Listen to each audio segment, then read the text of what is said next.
Hello good evening everyone. मैं doctor Swati Sharma English सूत्रा में आप सभी का स्वागत करती हूँ और आज मैं आप लोगों के लिए शेक्सपियर के प्ले के सोर्सेज का थर्ड पार्ट है। इससे पहले मैंने एक लाइव क्लास में लिया था, दूसरा कुछ ट्रेजेडीज बताई थी और आज मैं जो है वो इसका जो नेक्स्ट पार्ट है वो करवा रही हूँ। तो अब आप लोगों को मैं तीसरा पार्ट इसका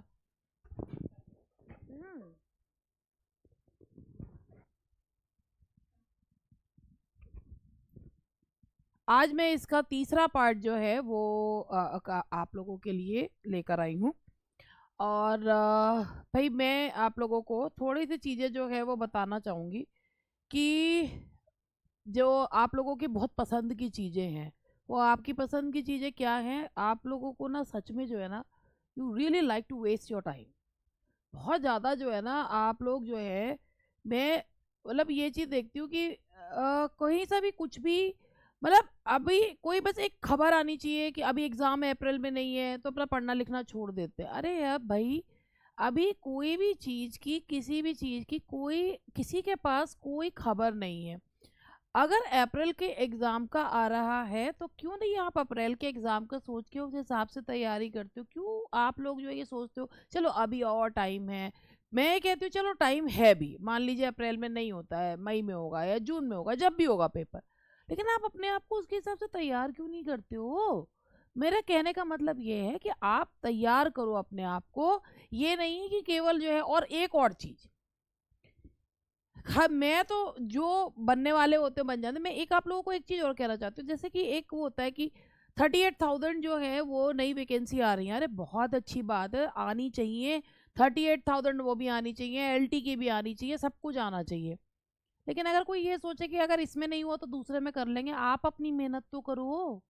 आप तो अपनी तरफ से पूरी ट्राई करो, उसके बाद ठीक है बाकी का आगे जो आएगा वो तब का तब देखा जाएगा। लेकिन जो चीज़ आने वाली है, अभी आई नहीं है, उसके लिए जो चीज़ है उसको क्यों वेस्ट करना? That's what I want to say. भाई मैं इसलिए कहूँगी कि भाई आप लोग अपनी मेहनत करना। देखो, मेहनत करना हर इंसान के अपने हाथ में होता है, ठीक है? वो किसी और के हाथ में नहीं होता। मेहनत करना आपके हाथ में होता है, जो और मेहनत भी सही दिशा में करना। तो मेरा कहना यही है कि आप लोग जो है अपनी जो एनर्जी है उसे सही दिशा में चैनलाइज करो, ना कि उसको वेस्ट करो। ठीक है जी। पहली बात तो मैंने आपको ये एक बताई, 38,000 का जैसे ही कुछ वो होगा तब का तब देखा जाएगा। हो सकता है आने वाली हो, और हो सकता है भाई चीज़ें जो भी हो नहीं हो। अभी एक्चुअली किसी के पास भी ना ऑथेंटिक खबर किसी के पास नहीं है। तो ये चीज़ें जो हैं, एक और चीज़, एक मैं आप लोगों को केवीएस का और बता दूं। हमारे ऐप पर भी लोग जो है पूछ रहे हैं कि केवीएस का बैच जो है कब से स्टार्ट हो रहा है, केवीएस की क्या वो है, केवीएस का तो मैं आपको पहले एक बात बताऊं कि किस तरीके से लोग बेवकूफ़ बनाते हैं और क्या है। केवीएस की जो वैकेंसी का हो रहा है वो 8 जनवरी से स्टार्ट होकर, और जो जो भी चल रहा है वो कॉन्ट्रैक्चुअल है, ठीक है?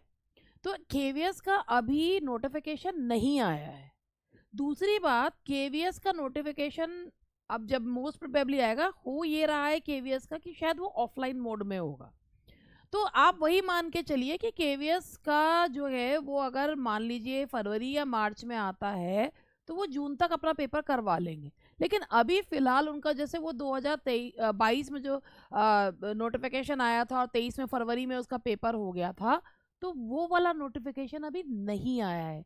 अगर आप लोग केवीएस का देख रहे हैं कि टीजीटी, पीजीटी, पीआरटी और लोग आपको दिखा रहे हैं कि इसमें ये चीज़ें हैं, आप पहली बात वो जो सारा वो जो नोटिफिकेशन दिखाया जा रहा है वो 23 वाला है। दूसरी बात, अभी केवीएस का नोटिफिकेशन जो परमानेंट जॉब्स हैं उसके लिए नहीं आया है, वो कॉन्ट्रैक्चुअल वाला है। ये एक बात ये है। तो आप लोग उस पे जो है अभी कॉन्ट्रैक्चुअल वाले से बेहतर ये है कि जो परमानेंट वाली है। मैं तो कहती हूँ भाई देखो, तैयारी तो सब चीज़ की करनी चाहिए। आपको लगता है कि कॉन्ट्रैक्चुअल बेसिस पे भी भाई, क्योंकि उसमें भी आपका रिटर्न है प्लस इंटरव्यू है, आप वो करना चाहते हैं करिए, मगर मुझे नहीं लगता उसके लिए कोई कोर्स खरीदने की ज़रूरत है। आप उसको अपने खुद की तैयारी से करके जाइए। जिस दिन केवीएस अपना फॉर्मल नोटिफिकेशन निकाल दे, जो शायद मार्च में आने की उम्मीद है, तो वो तब आप उसको जो है उसके लिए तैयारी, अपना जो बैच अगर आप लोग लेना चाहते हैं लीजिए, मगर बाकी तो अपने आप करिए। कॉन्ट्रैक्चुअल वाले के लिए क्या बैच खरीदना? ये that's what I want to say, मतलब ये मेरे विचार हैं जो मैं कहना चाहूंगी कि आप लोग पूरा देखते भी नहीं है। अगर कोई कुछ बोल रहा होता है ना, पूरा देखते नहीं है, खुद से उस चीज़ों को चेक भी नहीं करते हैं। तो मेरा कहना यही है, और शोर बहुत बच जाता है। तो अभी केवीएस का नोटिफिकेशन नहीं आया है, वो कॉन्ट्रैक्चुअल वाले के लिए। ठीक है जी, तो ये दो बातें मुझे कहनी थी। इसके साथ अब मैं शेक्सपियर के जो प्लेस के सोर्सेज हैं उनके बारे में बताना चाहूंगी। हाँ भाई, अगर आप लोग अपनी तैयारी कर चुके हैं या करना चाहते हैं और इंग्लिश सूत्रा के साथ जुड़ना चाहते हैं, तो भाई बात ये है कि आपका ये कि पाइनियर प्रैक्टिस बैच है। देखो भाई, पाइनियर प्रैक्टिस बैच है, ये इंग्लिश सूत्रा के ऐप पर अवेलेबल है। It's a paid batch, English Sutra के ऐप पे अवेलेबल है। और इस बैच में आपको प्रैक्टिस पेपर्स करवाए जाते हैं, हर क्वेश्चन का एक्सप्लेनेशन दिया जाता है। इसमें लगभग 60 टेस्ट हो चुके हैं और अभी और जितने भी हो जाएंगे चल रहे हैं। इसकी जो हार्ड कॉपी है, 52 पेपर्स की हार्ड कॉपी जो है वो इसकी आपको घर पर भेजी जाती है बाय कुरियर। और जो 8 पाइनियर टेस्ट है वो, क्योंकि मैंने अभी नवंबर से स्टार्ट करा था, मैंने इसको 20 नवंबर से, तो वो जो है वो हार्ड कॉपी नहीं है, वो सॉफ्ट कॉपी में है। बाकी 52 जो है वो इस पेपर्स आपके घर पर इसके भेजे जाते हैं। आंसर की इसकी गूगल ड्राइव का लिंक दिया जाता है। तो आप लोग जो है अगर ये विद प्रॉपर जो है आपको लगता है कि एक हर क्वेश्चन का एक्सप्लेनेशन होना चाहिए, तो this batch is for them जिनकी तैयारी हो चुकी है। और जो ये एक तरीके से ट्रेजर हाउस है, बहुत सारे क्वेश्चंस है, हर क्वेश्चन का एक्सप्लेनेशन है। कई बार स्टूडेंट्स को क्वेश्चन पढ़ के भी समझ में नहीं आता, तो ये बैच हर चीज जो है उसमें बताता है। ठीक है, बाकी मेरा पढ़ाने का तरीका क्या है वो आप लोग जानते हैं, डेमो वेमो हमारे यहाँ कुछ है नहीं। ठीक है जी, तो मेरा पढ़ाने का तरीका क्या है क्या नहीं है, वो यूट्यूब से एक चीज़ ये है कि मैं एक वो इंसान हूँ जिसका हर जगह तरीका, बस यूट्यूब पे ये हो जाता है कि मेरे सामने ऑडियंस नहीं है, लाइव कम जाती हूँ मैं, तो यूट्यूब पे ये हो जाता है कि हाँ मेरा जो फ्लो है वो ज़्यादा वो चलता रहता है। लेकिन जब लाइव में आप मेरी लाइव क्लासेस भी देखिए, इस पे यूट्यूब पर भी है लाइव, जैसे मैं अभी कुछ पिछले हफ्ते लाइव आई थी, तो उसमें मैंने जो है जो मेरा तरीका रहता है पढ़ाने का वो यही तरीका रहता है। हाँ बस यूट्यूब थोड़ा स्लो रहता है, हमारा ऐप लाइटनिंग स्पीड से चलता है, तो जैसे मैंने बोला और स्टूडेंट्स तक मेरी बात जो है वो पहुंच जाती है।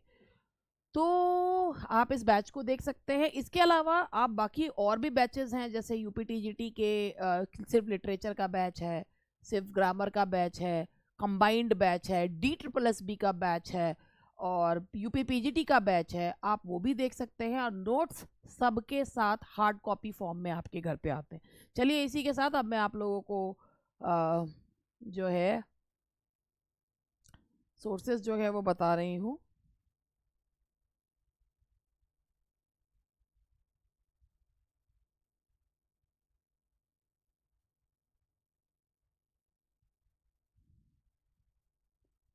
तो मैंने यहाँ पे जो बता दिया था वो यहाँ से मैंने हैमलेट तक जो है वो बता दिया था, और आज मुझे जो है वो ट्रोइलस एंड क्रेसिडा से जो है वो बताना है। सबसे पहले जो मैं चल रही हूँ, मैंने मुझे जो याद पड़ रहा है, मैंने हैमलेट तक बता दिया था कि इसमें एक ये भी बताया था जब पढ़ाते समय कि ये एक जो है एक एक सिंगल स्टडी को एक जो है वो एक जर्नल जो है डेडिकेट करा गया है, हैमलेट RW देसाई के द्वारा लिखा गया है।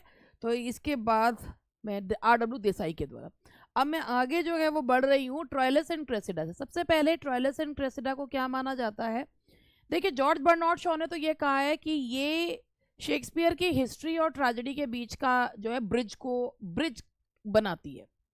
तो वैसे जो ट्रोइलस एंड क्रेसिडा है इसे प्रॉब्लम प्ले माना जाता है। जब इसे लिखा गया था तो इसे जो है वो कॉमेडीज में रखा गया था, बाद में से ट्रेजेडीज में, लेकिन इसे माना जाता है प्रॉब्लम प्ले।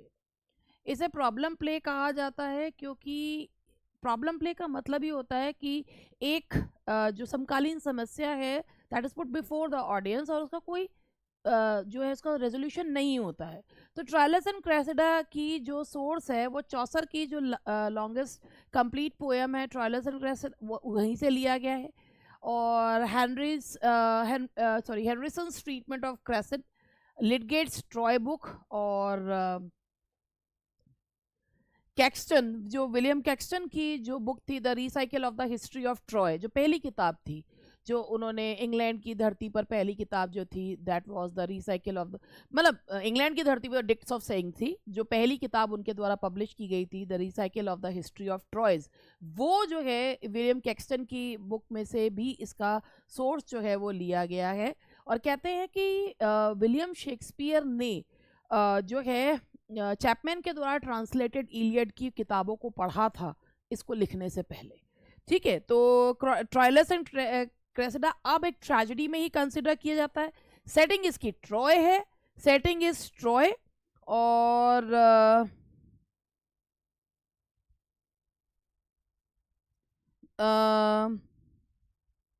इसके बाद हम लोग आगे बढ़ते हैं,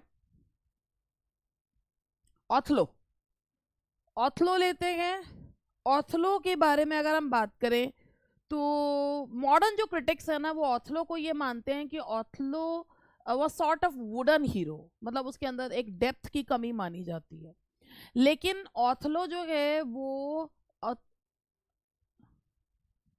ऑथलो जो है वो कहाँ से लिया गया है? Hecatommithi, a collection of tales by the Italian author Cinthio. Othello का सोर्स है हेकेटोमिथी, और जो collection of tales Italian Cinthio के द्वारा लिखा हुआ है। ऑथलो के बारे में अगर हम बात करें तो ऑथलो जो है वो एक मूर दिखाए हैं, और वो बहुत ही ज़्यादा उनके में जो है सेक्सुअल पजेस जो है जेलसी जो है इसकी थीम दिखाई है, सेक्सुअल जेलसी जो है। और ये इसकी जो है वो ऑथलो की थीम है। और अगर हम और बात करते हैं कि भाई देखो हर हीरो का, ये मेरे अपने नोट्स भी हैं, मैं बीच बीच में से इसमें से भी बताती रहती हूँ।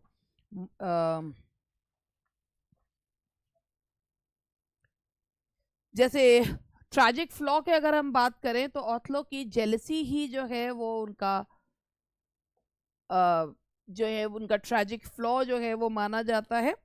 और ये जो प्ले है ऑथलो, इसमें कहीं ना कहीं जो है ये मान के चलिए कि इसमें भी जो है ना कुछ सिंबल्स का जैसे यूज जो है वो शेक्सपियर ने मूर को जो कि एक तरीके से नीचा दिखाने के लिए यूज किया है।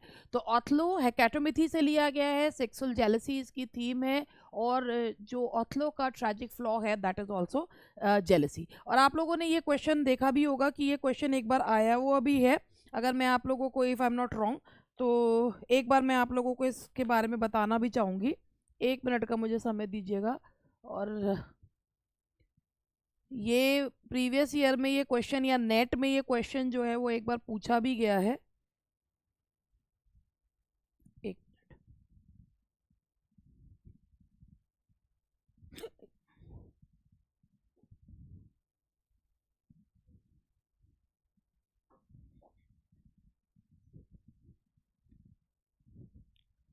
बीच बीच में किताबें विताबें लेने के लिए मैं जाती रहती हूँ, तो यही एक क्वेश्चन था, मैं जरा इसे देखना चाह रही थी।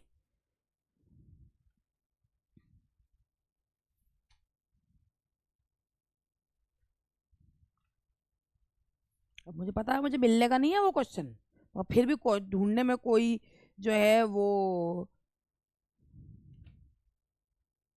दिक्कत तो है नहीं। शायद ये इसी तरीके का क्वेश्चन था जो पूछा गया था कि सेक्सुअल जेलसी किसकी थीम है और सेक्सुअल पोजेसिवनेस किसकी थीम है। तो वही मैं ढूंढ रही थी, अब मुझे अभी किताब भी ढूंढ के लाई, फिर भी जो है वो मुझे मिल नहीं रहा, और जैसे ही क्लास खत्म होगी मुझे दिख जाएगा। चलिए जब आगे। हाँ, और एक ये क्वेश्चन जो है मुझे ज़रूर इसमें मिला है कि which play by Shakespeare describes jealousy as the green eyed monster and that is Othello. और ये शब्द कहे गए थे किसके द्वारा? ये इयागो जो है के द्वारा कहे गए थे। इसी तरीके से ये यूकेपीएससी का क्वेश्चन है, एमिलिया इन शेक्सपियर ऑथलो जो है ये भी एक क्वेश्चन इसमें था कि एमिलिया शेक्सपियर के ऑथलो में कौन है? She is Iago's wife. और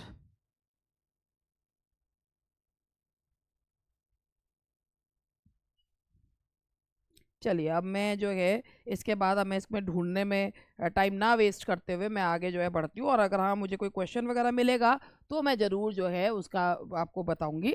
तो चलिए आगे बढ़ते हैं। नेक्स्ट हम किंग लियर को लेते हैं। किंग लियर जो है, जिसके बारे में शेक्सपियर का बहुत ही, जिसे कहना चाहिए एक बहुत ही खूबसूरत जो है वो प्ले है, क्योंकि इसमें ना इंसान की जो बेसिक नेचर है ना वो दिखाई गई है। ठीक है जी।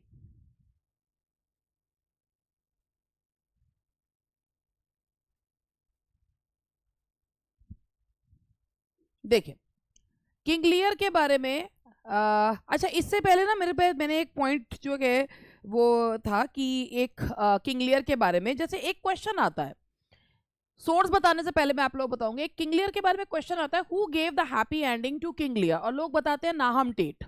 तो भाई बात ये है कि नाहम टेट ने शेक्सपियर के किंग लियर को हैप्पी एंडिंग नहीं दी है, उनका अपना एक प्ले था, and that was the history of King लियर। ठीक है, द हिस्ट्री ऑफ किंग लियर जो है वो नाहम टेट का अपना एक एडेप्टेशन है, that's an adaptation. The history of King लियर कौन सा है? The history of King Lear. The history of King लियर ये जो है ये नाहम टेट का एडेप्टेशन है। अब इसमें उन्होंने करा क्या है, इसमें उन्होंने फूल को हटा दिया है, कंप्लीटली फूल को हटा दिया है, और जो है कॉर्डिलिया को उन्होंने अलाइव रखा जिससे वो एडगर से शादी कर सके। तो ये उनका एडेप्टेशन है। किंग लियर शेक्सपियर के किंग लियर को उठा के उसकी एंडिंग चेंज नहीं करी गई है। तो ये कहाँ से लिया गया है? Chronicles of Holinshed, the true chronicle history of King Lear and his three daughters, the mirror of magistrates by John Higgins, ये इसके सोर्सेज हैं, देख लीजिए। और जी भाई सिडनी के आर्केडिया जो सब प्लॉट है इसका, वो सिडनी के सर फिलिप सिडनी के आर्केडिया से लिया गया। तो chronicles of Holinshed, the true chronicle history of King Lear, the mirror of magistrates, and sub plot जो लिया गया है सिडनी के आर्केडिया से। Macbeth, Macbeth one of the best plays, shortest tragedy, जो है सब्ड फुल ऑफ हॉरर्स, जो word इसमें जो एक कमेंट यूज होता है सब्ड फुल ऑफ हॉरर्स, इसका मीनिंग ये है कि सब्ड फुल ऑफ हॉरर्स, जो मकबत बोलता है कि जो लोग मर चुके हैं, those who are dead they are free from everything, लेकिन यहाँ वो फ्रेंजीड एक्सटेसी से जो है वो उसी से मुक्त नहीं हो पा रहे हैं। मकबेथ वॉल्टिंग एम्बिशन, जो ट्रेजिक फ्लॉ है मकबेथ का वो है वॉल्टिंग एम्बिशन। कहाँ से लिया गया है? रेफेल हॉलिंगशेड के क्रॉनिकल से लिया गया है। मकबेथ जिसे टी.एस. इलियट ने कहा है कि ये प्ले में ऑब्जेक्टिव कोरिलेटिव है, और जिसे ये कहा गया है कि मकबेथ जो है ना, ऑब्जेक्टिव कोरिलेटिव का मतलब होता है कि आप जब किसी जो इमोशंस को ऑब्जेक्टिफाई कर देते हैं, तो मकबेथ में objective correlative according to T S. Eliot है, जो हैमलेट में नहीं है, और इसलिए ये आर्टिस्टिक सक्सेस है। Most assured artistic success is Coriolanus, तो ये आर्टिस्टिक सक्सेस है। और मकबेथ जो है ये कहते हैं कि ये गन पाउडर प्लॉट पर जो है मतलब इसमें शेक्सपियर ने गन पाउडर प्लॉट को भी स्थान दिया है टू प्रूव हिज इनोसेंस, अपनी इनोसेंस को प्रूव करने के लिए। और इसमें जो थ्री विचेस है ना, उन्हें जगह जगह वियर्ड सिस्टर्स कहा गया है। तो ये बीच बीच में पॉइंट्स में आपको उनको वियर्ड सिस्टर्स कहा गया। टाइमन ऑफ एथेंस, टाइमन ऑफ एथेंस जिसे कहा जाए टाइमन द मिसेंथ्रोप, जो ये लूशियंस के टाइमन द मिसेंथ्रोप, एक व्यक्ति जो बहुत ही ज़्यादा अच्छा था, बहुत ही ज़्यादा फिलैंथ्रोप था, अपनी फिलैंथ्रोपी की वजह से वो बर्बाद हो जाता है। एपिमेंथस नाम का जो फिलोसोफर है वो उसको मना भी करता है कि घर लुटाकर जो है वो घर मतलब किसी को दान देने के लिए घर नहीं लुटाया करते, भगवान सबका भला करे मगर शुरुआत मुझसे करे, वो वाला जो कॉन्सेप्ट है वो होना चाहिए। मगर वो क्या करता है कि लोगों को खुश करने के लिए, अपनी तारीफ पाने के लिए मतलब वो सब कुछ दे देता है। तो टाइमन ऑफ एथेंस कहा जाता है it is one of his most pessimistic tragedies, और ये ल्यूशियन के टाइमन द मिसेंथ्रोप से ली गई है, प्लूटार्क के लाइव से ली गई है। इसे ट्रेजेडी ऑफ मिसेंथ्रोपी भी कहा जाता है, टाइमन ऑफ एथेंस। ठीक है जी। और ये कहते हैं कि ये प्ले विलियम शेक्सपियर ने अकेले नहीं लिखा है, उनके साथ थॉमस मिडल्टन ने मिलकर लिखा है। थॉमस मिडल्टन ने मिलकर ये प्ले उनके साथ लिखा है। और इसकी एक बहुत सुंदर लाइन है जो मुझे बहुत अच्छी लगती है, men shut their doors against the setting sun। बिल्कुल सही बात है, उगते सूरज को सब सलाम करते हैं, डूबते सूरज को कोई नहीं सलाम करता। men shut their doors against the setting sun। ये बेहद खूबसूरत लाइन है, बहुत ही अच्छी लाइन है, और मुझे लगता है हर किसी को अपनी ज़िंदगी का एक फ़लसफ़ा ये बना लेना चाहिए कि men shut their doors against the setting sun, so be rising sun not the setting sun. हालांकि सेटिंग सन भी बहुत खूबसूरत होता है, और लेकिन वही ना, चढ़ते सूरज को सब सलाम करते हैं।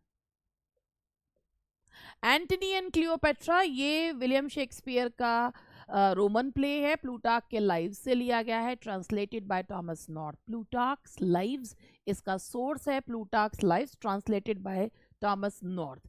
इस प्ले पर ड्राइडन ने लिखा था ऑल फॉर लव, जो कि एक हीरोइक ट्रेजेडी है।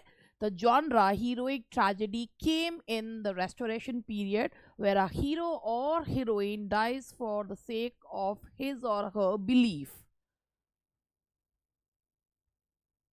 कोरियोलानस, कोरियोलानस जो है वो भी विलियम शेक्सपियर का एक जिसे कहना चाहिए एक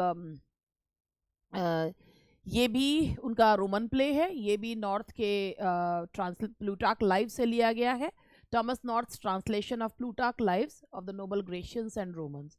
और कोरियोलानस जो है ये इसी को मोस्ट अश्योर्ड आर्टिस्टिक सक्सेस कहा है टीएस इलियट ने, और इन्होंने एक पोएम भी लिखी है कोरियोलन।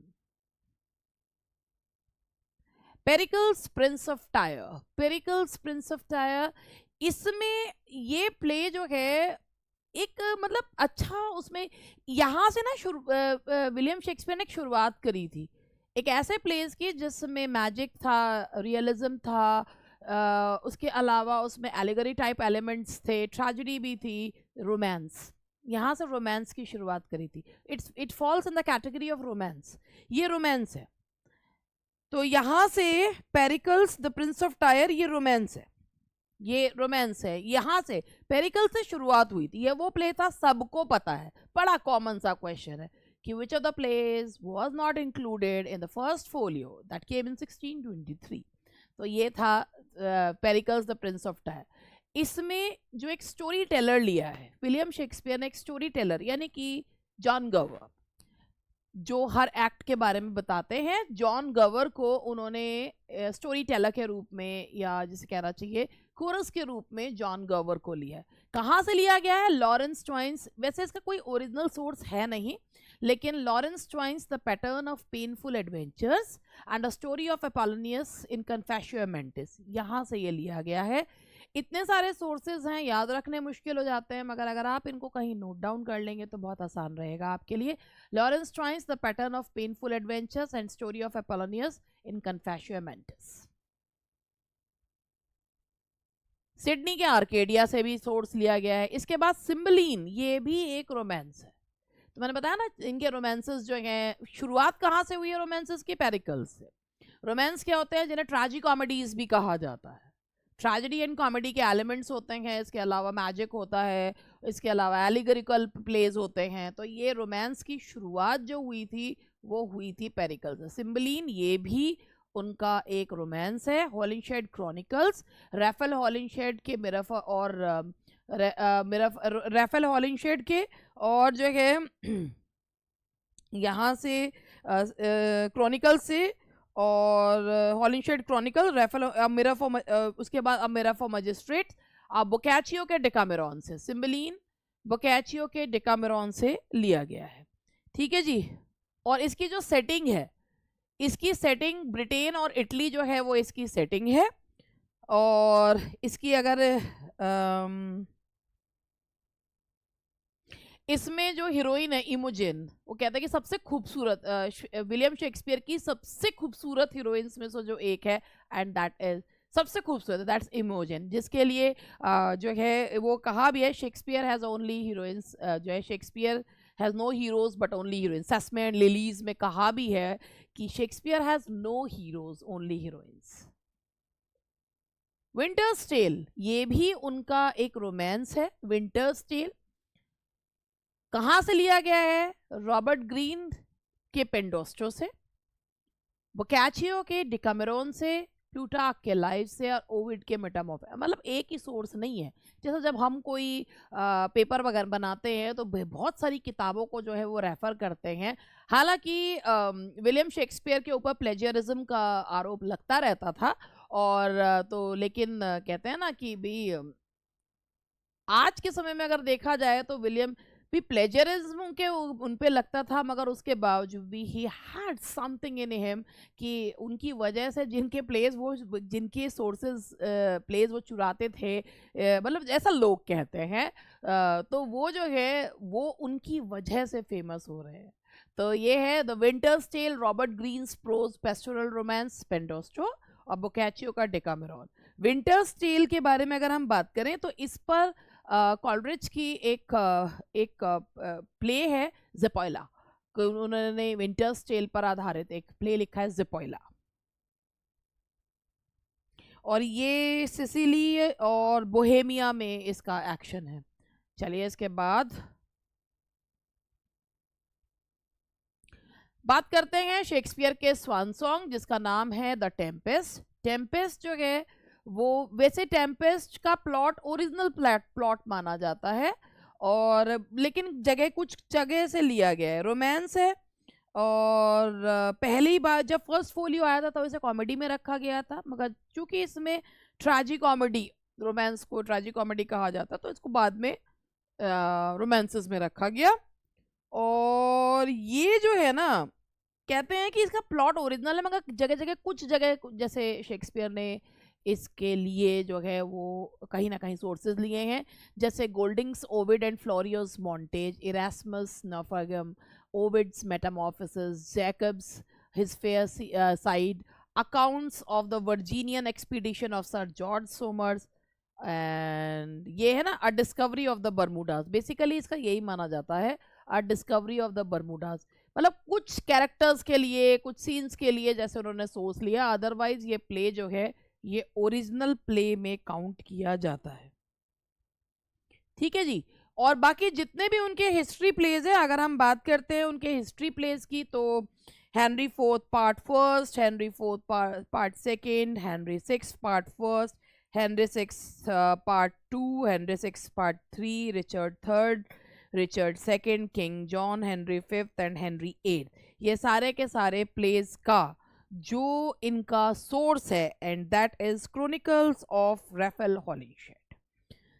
शेक्सपियर ने 350 साल की हिस्ट्री इसमें बताई है। बस इसमें थोड़ा सा मैं आपको एक इसका और जो है मैं हिस्ट्री प्लेस का एक यहाँ पर और बता दूं आपको, आप लोगों ने ये देख भी रखा होगा। हेनरी सिक्स के लिए कहा जाता है, हेनरी सिक्स, ये कहीं पे जैसे एक शॉर्ट नोट्स के हिसाब से है,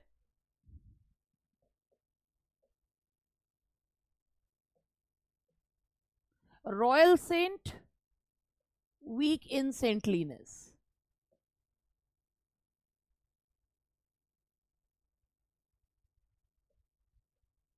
ठीक है जी। हेनरी सिक्स के लिए कहा जाए, Henry six royal saint, weak in saintliness, Henry six के लिए कहा जाता है। रिचर्ड थर्ड सबसे खतरनाक जो है वो इतिहास का सबसे खतरनाक कैरेक्टर्स में से एक, Richard third strong, royal criminal, strong in crime, royal criminal,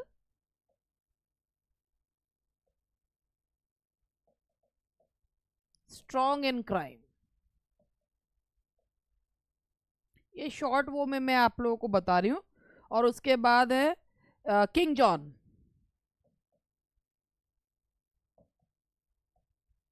यहां पर लोग कंफ्यूज हो जाते हैं थोड़ा, royal criminal, weak in crime. Richard third strong in crime, King John weak in crime. तो ये कुछ पॉइंट्स थे जो मुझे बताने थे आप लोगों को। हिस्ट्री प्लेस के तो सारा का रेफेल्स हॉलिशेड ही है। तो चलिए बस आज के लिए इतना ही बहुत है, मतलब सोर्सेज मैंने आप लोगों को बता दिए हैं। और वैसे तो सोर्सेज आपको किताबों वगैरह में भी मिल जाते हैं, इसके साथ कुछ एडिशनल पॉइंट्स होते हैं, वो आप लोगों के काम के अगर आपको लगे तो नोट कर लीजिए और अच्छे से पढ़िए।